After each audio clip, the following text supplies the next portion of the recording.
उवैसी साहब।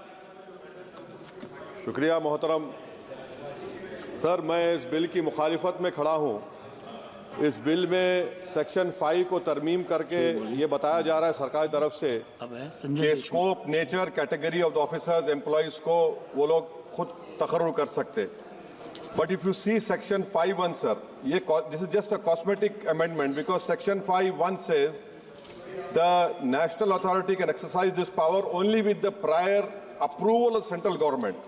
Now, this greatly undermines the purpose of the amendment. So basically, there's no decentralization.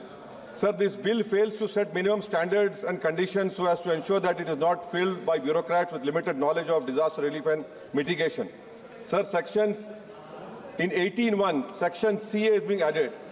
Now, it requires that the district plan has to be prepared in accordance with the national and state plans, sir, but at the hyper-local level, local authorities should retain the power to shape specific measures for disaster relief, and local plan should complement the national plans and not the other way around. Sir, the current definition of disaster and disaster risk is very restrictive, sir. It does not include some of the major national disasters like heat waves and pollution. Sir, globally, heat waves are accepted as climate-related disaster, giving the ramification on ecosystem, human health. Sir, thousands of people die in our country because of heat wave. This should be included. Death of heat wave should be included in the definition, sir.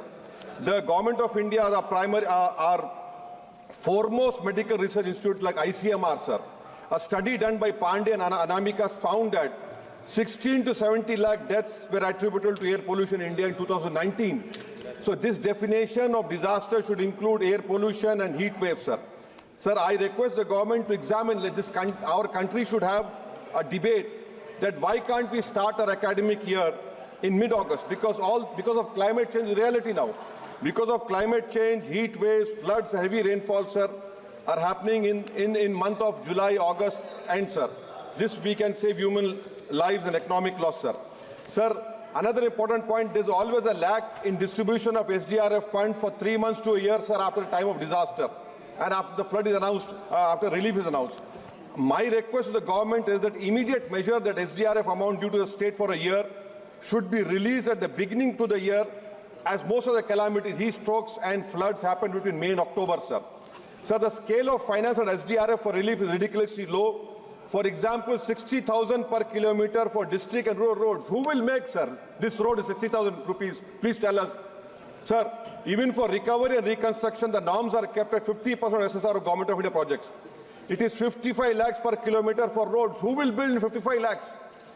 No road can be made now, sir. I demand that the 50% clause should be removed and it should be at par with SSR of NHAI, sir.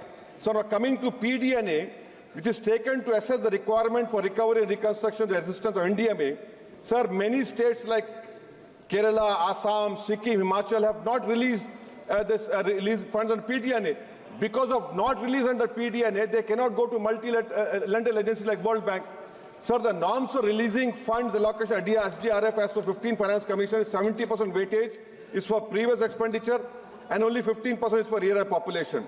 Now, in my state of Telangana, the previous government had not utilized their amount, 1,300 crores outstanding. Now, because of not utilizing, my present Chief Minister Revan Reddy is being penalized. So I request this government that government should not be penalized if the funds are not spent by previous governments. That is 70% I demand, so should be reduced to 15%, and more emphasis should be on the actual incident of calamities. Sir, I demand from the government, this FRBM limit of 3% is there. Let 0.5% be earmarked for natural disasters. See, climate change is a reality, sir. So 0.5% should be earmarked in the FRBM so that the state governments can go to multi-lending and say World Bank. And last point, sir. In my state in August, September, the Honorable Minister, Mr. Bandi Sanjay is sitting over here. In August and September 23, we had floods and huge rainfall. 10,000 crores has been the loss. Only 2,300 crore damages to roads, sir. Still now, government is not releasing the money. Districts like Mahbubabad, Suryapet, Khammam and Warangal have suffered huge losses. There has been human loss, cattle loss, property loss, especially of Dalit community. I am concluding. So I demand that the request being made by the Honorable Chief Minister Revan Reddy on behalf of Telangana Mr. Bandi Sanjay should pursue it. Should pursue it and ensure Telangana has done justice. Lastly, sir, vacancies NDRF, sir. There are 14,197 personnel in service against the sanctioned strength of 18,557.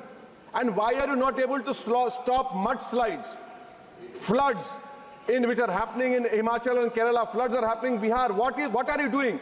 NDRF fund is 600 crores. Is 600 crores enough? Why don't you increase it to 10,000 crores when money is no issue for you? Every time we say. So that is why, sir, I oppose this bill on this ground. Thank you, sir. धन्यवाद.